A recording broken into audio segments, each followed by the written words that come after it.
शिवरायांच्या पुतळ्याजवळ सरकारला जोडे मारो आंदोलन। आपण बघतोय एबीपी माझा थेट जाणार आहोत। उपमुख्यमंत्री फडणवीस बोलतायत तिकडे। मालवणची घटना झालेली आहे आणि ज्या प्रकारे छत्रपती शिवरायांच्या पुतळ्याची घटना आहे याच्यावर कोणीच राजकारण करू नये असं माझं मत आहे। पहिल्यांदा तर निश्चितपणे ही घटना आपल्या सर्वांकरता कमीपणा आणणारी घटना आहे, अतिशय दुःखद घटना आहे।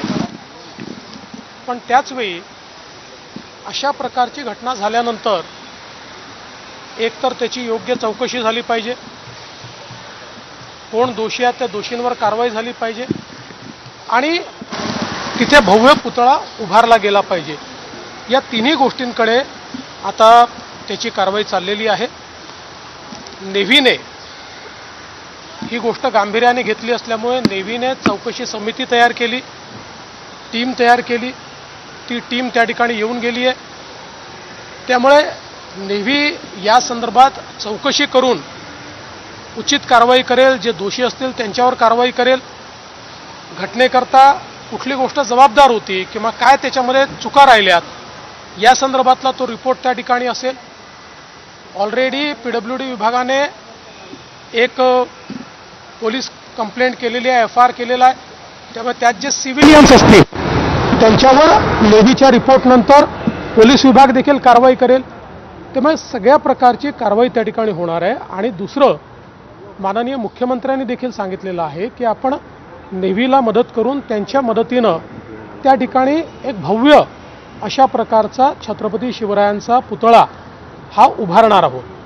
त्यामुळे या दृष्टीनं ही घटना झाल्यानंतर जे जे करणं आवश्यक आहे ते केलं जात आहे, नेव्हीकडनं देखील केलं जात आहे। मात्र त्याचवेळी केवळ याचं राजकारण करायचं हे जे काही विरोधकांनी सुरू केलेलं आहे, प्रत्येक गोष्टीत राजकारण शोधून काढायचं, प्रत्येक गोष्टीला इलेक्शनच्या चष्म्यातनं पाहायचं, निवडणुकांच्या चष्म्यातनं पाहायचं, हे अत्यंत चुकीचं आहे।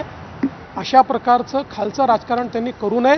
मी एवढंच सांगतो, राज्य सरकार, नेव्ही असेल, सगळ्यांनी एकत्रित येऊन ज्या काही चुका घडलेल्या आहेत त्या चुका त्या ठिकाणी पुन्हा घडणार नाहीत। ज्यांनी चुका केल्या आहेत त्यांना शासन होईल आणि छत्रपती शिवरायांचा भव्य अशा प्रकारचा पुतळा त्या ठिकाणी पुन्हा उभा राहील।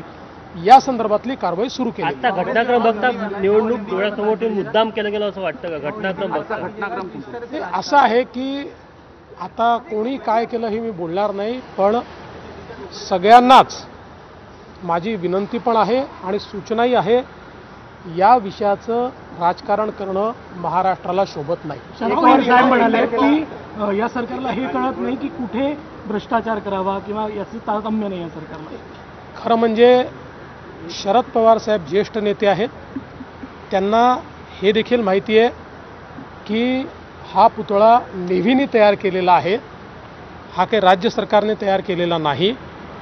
आणि एखाद्या ठिकाणी भ्रष्टाचाराचं तारतम्य दुसरीकडे नाही असं कसं म्हणता येईल? भ्रष्टाचार कुठेच नको, भ्रष्टाचाराला आपला विरोधच असला पाहिजे, पवारसाहेबांचा विरोध असला पाहिजे।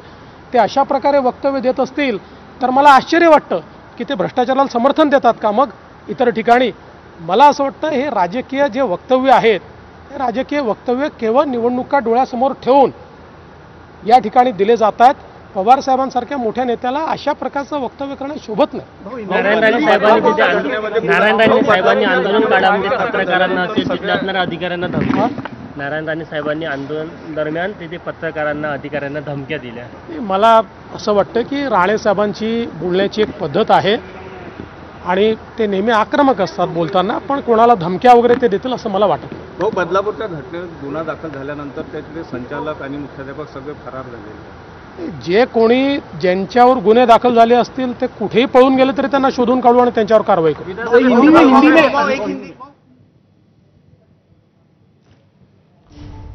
तर चुका पुन्हा घडणार नाही हे सर्वांनी एकत्र येऊन पाहावं। जे घडलं ते महाराष्ट्राला शोभणारं नाही। मात्र या पुतळ्यावरून कुणीही राजकारण करू नये असंही म्हणतायत उपमुख्यमंत्री फडणवीस। तसंच शिवरायांचा पुतळा पुन्हा एकदा भव्य पुतळा असा उभारण्यात येईल असंही त्यांनी सांगितलंय।